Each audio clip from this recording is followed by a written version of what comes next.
உங்க வசனம் மன மகிழ்ச்சியா இல்லாம போனா என் துக்கத்திலே அழிந்து போயிருப்பேன்.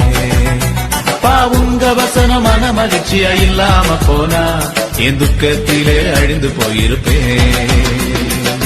பாதைக்கு வெளிச்சமல்லோ பேதைக்கு தீபமல்லோ, பாதைக்கு வெளிச்சமல்லோ பேதைக்கு தீபமல்லோ. உங்க வசனம் மன மகிழ்ச்சியா இல்லாம போனா என் துக்கத்திலே அழிந்து போயிருப்பேன்.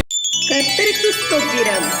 இன்றைய நாளுக்கான பரிசுத்த வேதாகம வசனம். கர்த்தர் நன்மையானதை தருவார், நம்முடைய தேசமும் தன் பலனை கொடுக்கும்.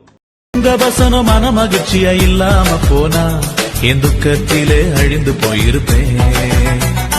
உங்க வசனம் மன மகிழ்ச்சியா இல்லாம போனா என் துக்கத்திலே அழிந்து போயிருப்பேன். பாதைக்கு வெளிச்சமல்லோ பேதைக்கு தீபமல்லோ, பாதைக்கு